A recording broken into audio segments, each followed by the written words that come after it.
ട്രോളിംഗിനിടെ പോലീസിന് നേരെ ബോംബേറ് 3 ഐസ്ക്രീം ബോംബുകൾ പോലീസ് ജീപ്പിന് തൊട്ടു മുന്നിൽ വീണ് പൊട്ടി. ചക്കരക്കൽ ബാവോഡ് റോഡിൽ പുലർച്ചെ 4 മണിയോടെയാണ് സംഭവം. CPM BJP സംഘർഷം നിലനിൽക്കുന്ന മേഖലയിലാണ് ബോംബേറ്.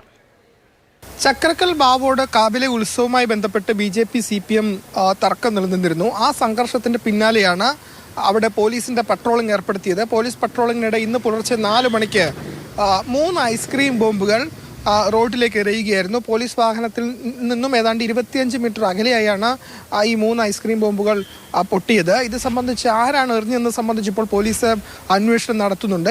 ഇതിൽ ആരാണെന്ന് കണ്ടെത്താൻ ഇതുവരെയും പോലീസിന് കഴിഞ്ഞിട്ടില്ല. ബോംബ് സ്ക്വാഡും ഡോഗ് സ്ക്വാഡും ഒക്കെ തന്നെ സ്ഥലത്തെത്തി പരിശോധന നടത്തുന്നുണ്ട്. നേരത്തെ പാനൂർ ബോംബ് സ്ഫോടനത്തിന് പിന്നാലെ ഇത്തരത്തിൽ ബോംബ് നിർമ്മിക്കുന്ന കേന്ദ്രങ്ങൾ കേന്ദ്രീകരിച്ച് പോലീസ് വിശദമായ പരിശോധന നടത്തിയിരുന്നു. പക്ഷേ ഇപ്പോഴും ഇത്തരത്തിൽ ബോംബ് നിർമ്മാണം നാട്ടിൽ തുടരുന്നു, പ്രത്യേകിച്ചും കണ്ണൂരിലെ വിവിധയിടങ്ങളിൽ തുടരുന്നു എന്ന് വ്യക്തമാക്കുന്നതാണ് ഇന്നത്തെയും ഇപ്പോഴത്തെയും സ്ഫോടനം. ഏതായാലും ഇത് സംബന്ധിച്ച് ആര് എറിഞ്ഞു എന്നത് സംബന്ധിച്ചുള്ള വിശദമായ അന്വേഷണം ഇപ്പോഴേതായാലും പോലീസ് നടത്തുകയാണ്.